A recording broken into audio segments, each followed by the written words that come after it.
jiwanya wate tapu buat sesuatu dia akan hadir dua kebiasaan. Kalau yang hadir ketika melakukan perbuatan taat, yang hadir di situ ketenangan, kebahagiaan dan kesenangan, dia akan hadir nafsul mutmainnah.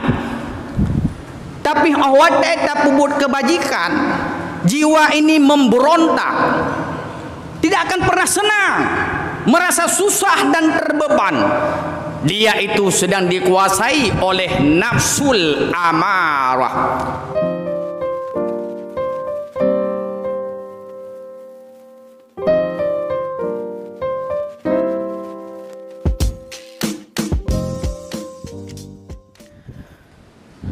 Bismillahi walhamdulillah. Allahumma salli ala Sayyidina Muhammad wa ala alihi wa ashabihi ajma'in. Allahumma rabbi shrah li sadri wa yassir li amri wahlul 'uqdatam min lisani yafqahu qawli. Setelah kita memuji Allah dan bersalawat kepada baginda Rasulullah, yang mulia dan terhormat Imam Besar Masjid, remaja dan panitia kemakmuran masjid, selanjutnya bagi guru-guru kami, para orang tua kami, hadirin sidang jamaah Jumat yang berbahagia. Ketika Rasulullah sallallahu alaihi wasallam memberi kabar gembira di akhir bulan Sya'ban, beliau mengatakan pada jamaah yang hadir, "Ya ayyuhan nas, qad adallakum syahrun 'azim, syahrun mubarak, syahrun fihi lailata khairim min alfi syahrin." Wahai manusia, sungguh akan datang, sungguh akan berhadapan dengan kalian satu bulan yang agung. Keagungannya tiada tanding dan tiada tara. Bukankah di awal masuk bulan Ramadan Allah Subhanahu wa taala membuka pintu syurga dan menutup pintu neraka? Allah mengampuni dosa-dosa hambanya. Bukankah dalam setiap rukun Allah Subhanahu wa taala menjadikan satu pohon di syurga yang batangnya dari emas yang merah, cabangnya dari yakut yang hijau? Buah-buahan syurga sabuh boh kaye 70 boh rasa, 70 boh warna, lazatnya tapaju, mulai dari abah terus lam rekung hingga lang perut manteng mangat boh kaye syurga. Bukankah bau mulut orang yang berpuasa itu diibaratkan laksana bau kasturi? Melaksanakan ibadah sunat di dalam itu bulan, Allah membalasnya laksana melaksanakan ibadah wajib di bulan yang lain. Melaksanakan ibadah wajib di dalam bulan suci Ramadan, Allah melipat ganda pahala laksana melaksanakan 70 ibadah wajib di bulan yang lain. Memberikan sedekah dalam bulan Ramadan berbeda pula dengan bulan yang lain. Di bulan yang lain sabuh tabi 30 nebalah lama Ramadan sabuh tabi nekali dia kesertuh. Bukankah juga ada satu malam yang kelebihannya laksana beribu-ribu malam di bulan yang lain? Itulah malam Lailatul Qadar. Rasulullah memberi kabar gembira ini kepada umatnya supaya gemar beribadah di dalam ini bulan. Yang kedua, pakan dalam bulannya begitu letak hikmah dalam katanya beribadah. Malah ada hikmah beribadah yang nilainya tiada batas. As-saumuli wa ana ajzibih. Puasa itu bagiku, akulah yang akan membalas nilainya. Artinya tiada batasan pada batasan nilai. Hadirin yang berbahagia, kenapa ini terkandung di dalam bulan Ramadan? Sekaligus kita juga berpuasa di dalam bulannya. Allah mengatakan pada ujung ayat, la'allakum tattaqun, supaya kalian menjadi orang-orang yang bertakwa. Untuk apa itu takwa? Yang pertama, sebagai harapan bagi orang yang beriman. Harapan urip dan nyawa. Berujung sejarah perjalanan kehidupan tetap takwa yang temida. Bahkan karena han akan mulia di sisi Allah tanpa ini titel takwa. Inna akramakum indallahi atqakum.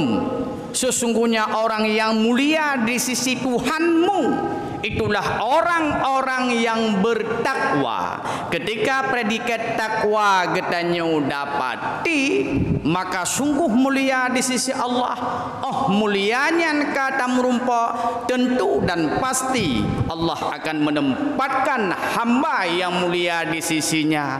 Itulah pada tempat yang mulia pula di hadapannya, itulah syurganya. Hadirin sidang jamaah Jumat yang berbahagia. Namun untuk mendapatkan titel takwa ini butuh perjuangan dan pengorbanan dan butuh persiapan.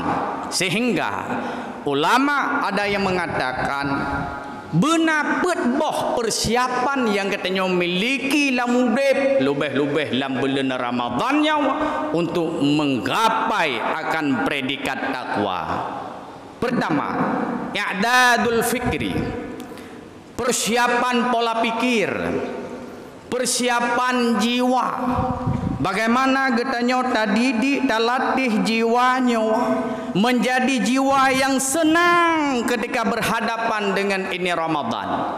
Kalau itu jiwa berhasil kita didik dan terasa ada perasaan senang, maka hadirlah katanya dalam hadis baginda Nabi, man qama ramadhana imanan wa ihtisaba ghufira lahu ma taqaddama min dambi, diampuni segala dosa. Yang kedua, bagaimana jiwanya tadi dilatih menjadi tenang dalam beribadah kepada Allah yang Maha Kuasa. Dan ini sebagai konsep awal. Karena jiwanya wate tapu buat sesuatu, dia akan hadir dua. Kebiasaan. Kalau yang hadir ketika melakukan perbuatan taat, yang hadir di situ ketenangan, kebahagiaan dan kesenangan, dia akan hadir nafsul mutmainnah. Tapi wate tapu buat kebajikan, jiwa ini memberontak. Tidak akan pernah senang, merasa susah dan terbeban. Dia itu sedang dikuasai oleh nafsul amarah. Hana pernah tenang dan hana pernah kebahagiaan kalau di situ ada kebaikan. Dia tetap memberontak. Lunboh contoh. Kenapa ada anak kadang-kala dia tidak betah di pesantren? Pakon hai tim du dalam pesantren.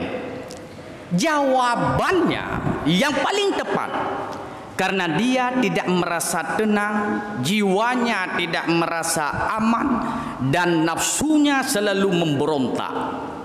Dia tidak pernah nyaman dengan salat berjamaah 5 waktu, itu di pesantren.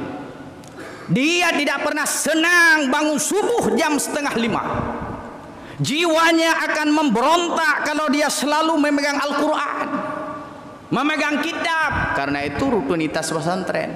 Jiwanya memberontak karena kesenangan dan kebahagiaan jiwa dia bukan di situ, bukan pada memegang Al-Quran, tapi pada memegang HP. Bukan pada menatap kitab, tapi pada menatap Android. Bukan pada duduk dalam majelis ilmu, tapi pada duduk di kafe-kafe. Inilah ketika dikuasai oleh nafsul amarah. Maka yang kita mohon dan talakai Allah yang Maha Kuasa, jiwanya bersenang dalam beribadah. Di setiap rukuk dan sujud senang, tenang. Di setiap mengerjakan kebaikan merasa aman, damai. Oh, duduk dalam majlis ilmu senang. Ketika kita memberikan harta kita merasa bahagia. Tetapi menyoh jiwanya memberontak. Susah kita jatuh dalam taat. Berat untuk hadir dalam majlis ilmu sejam. Berat.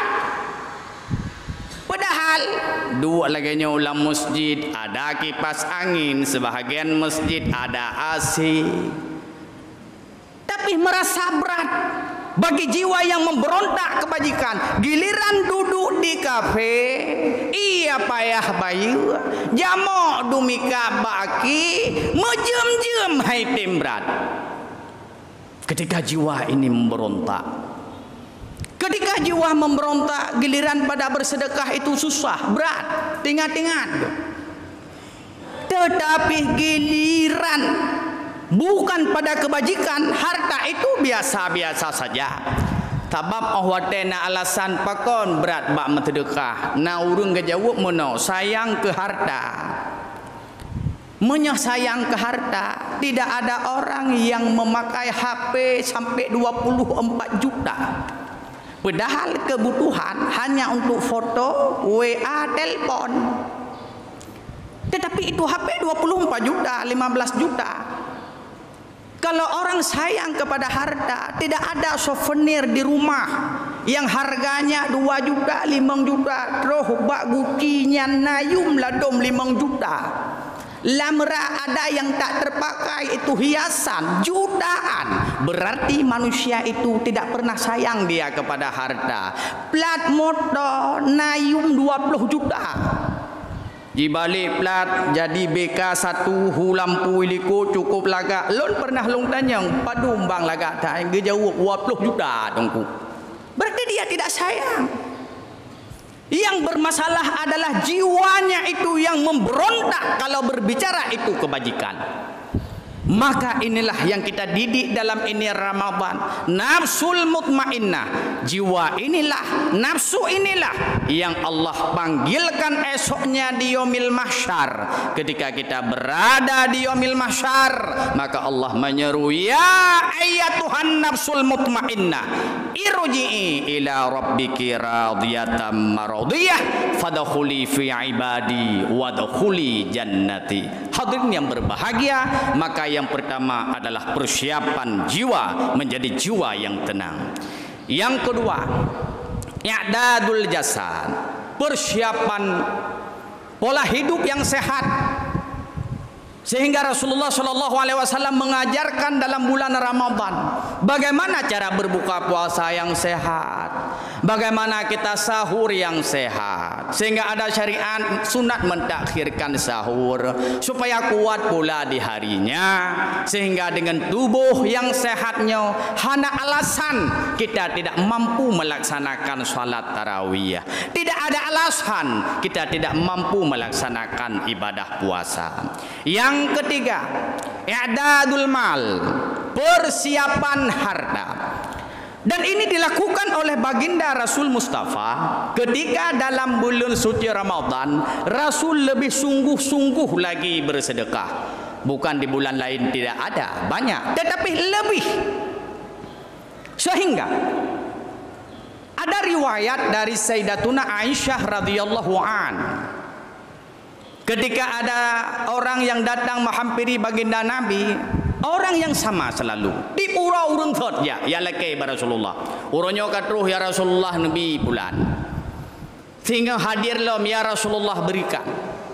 Ya Rasulullah saya butuh. Orang yang sama selalu Rasulullah memberikan. Di hari berikutnya kebetulan pada hari itu beliau tidak memiliki harta. Hana sapuna langan dong, hana sapuna sajan. Sampai Rasulullah mengatakan kebetulan ada barang yang mahal atau yang berharga di samping. Punya jawab oleh Rasulullah, ba ilo nuronyo hana sapuna, tidak ada apa-apa. Itu yang ada. Ambil itu dan itu jadikan sebagai hutangku.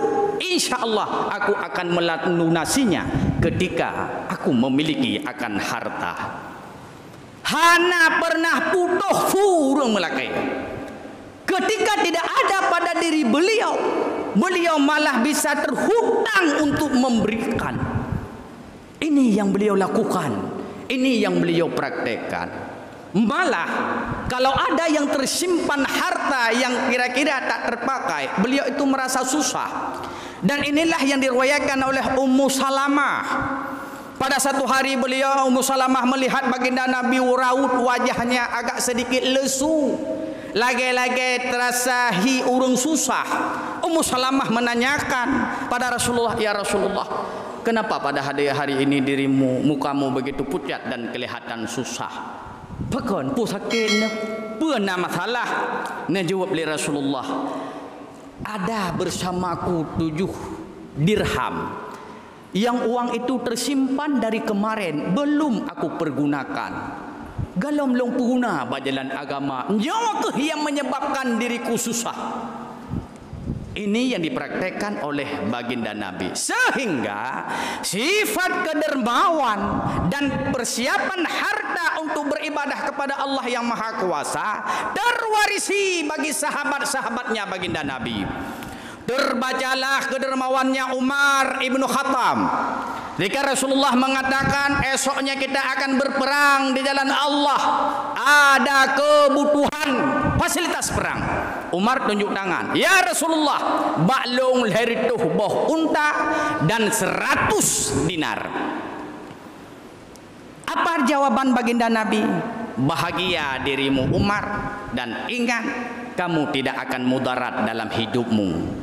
Di situ Rasulullah memberikan pesan, apa yang kita berikan di jalan Allah, ingat, tidak akan pernah mudarat, tidak akan pernah hilang, dan akan bertambah banyak. Semakin banyak memberi, akan semakin banyak menerima. Hingga baginda Nabi mengatakan pada Umar, "Umar, adakah tinggal hartamu?" Najawab le Umar, "Nah ya Rasulullah, aku simpan kepada ahli warisku, dan sebahagian dari hambaku, dari hartaku, aku berikan kepada jalan perjuangan agamamu. Dan ini akan mengalahkan Abu Bakar." Itu kata Umar. Karena ada sistem berlomba-lomba dalam bersedekah. Walaupun timbul ria, bak mentedekah, menyekira-kira krit tabi, terpegah baga baruh tabi, nyahana pu ria bam sedekah. Gayubi le jukudi. Tidak ajih nak manfaat urung lain. Maka hal ini tersampaikan pada telinga Abu Bakar.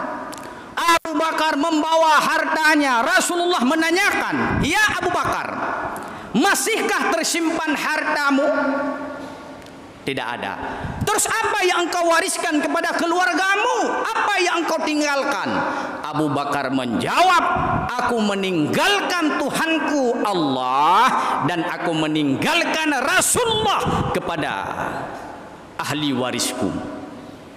Timbul lagi Abdurrahman bin Auf yang memiliki kekayaan 4,6 triliun. Ada riwayat yang mengatakan kekayaan Abdurrahman bin Auf 26 triliun, 124 miliar.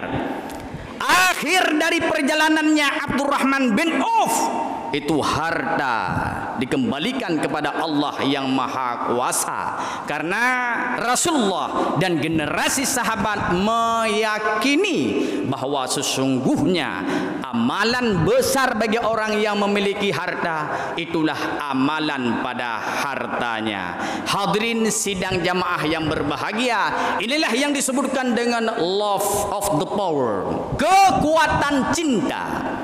Ketika ini hamba memiliki kekuatan cinta kepada Allah yang Maha Kuasa, maka dia tidak akan pernah berfikir apapun selain hanya berbuat taat dengan jasadnya, berbuat taat dengan hatinya, dan berbuat kebajikan dengan hartanya. Love the power, kekuatan cinta kepada Allah, itu segala-galanya.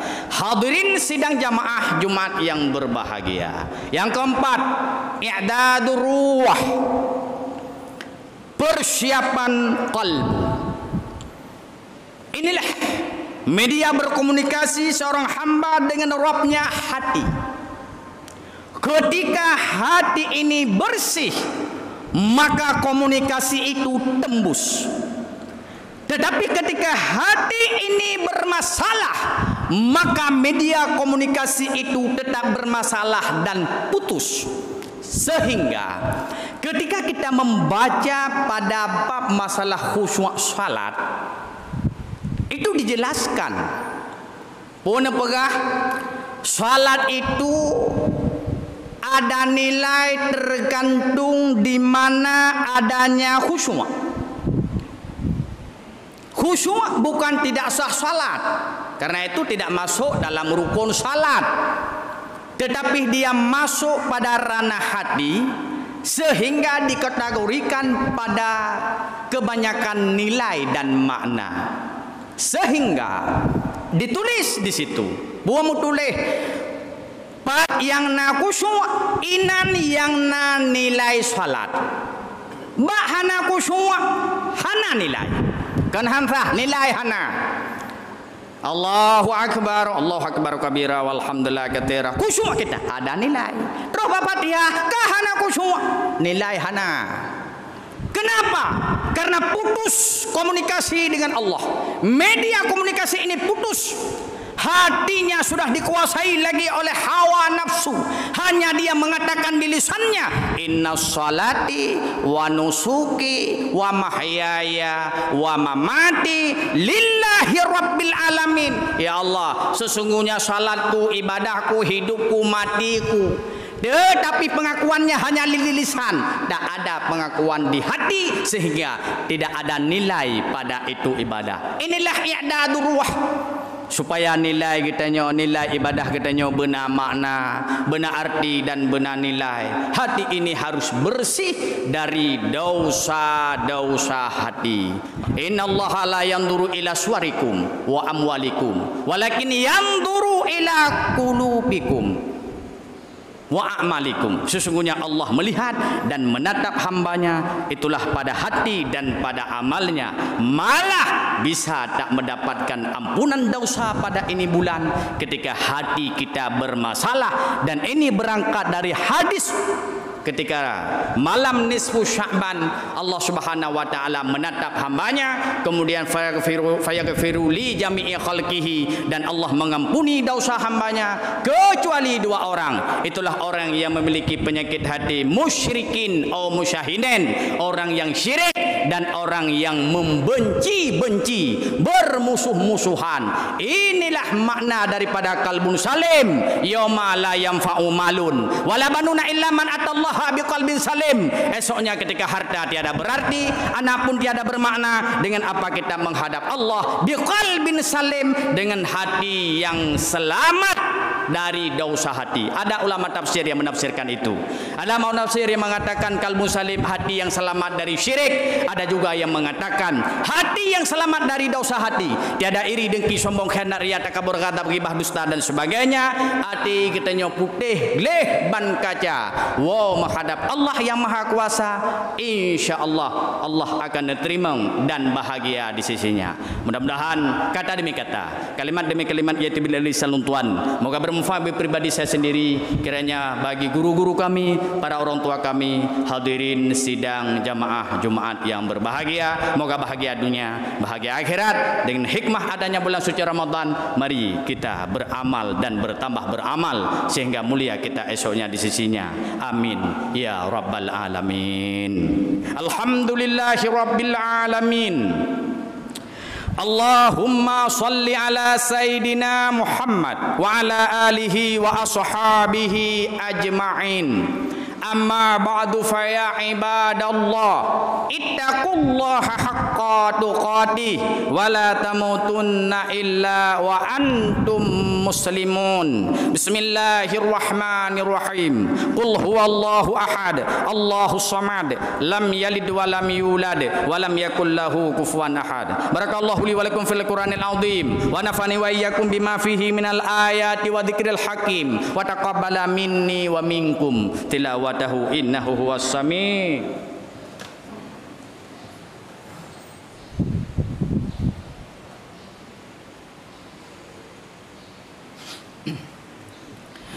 Alhamdulillahi rabbil alamin. Allahumma salli ala Sayyidina Muhammad wa ala alihi wa ashabihi ajma'in.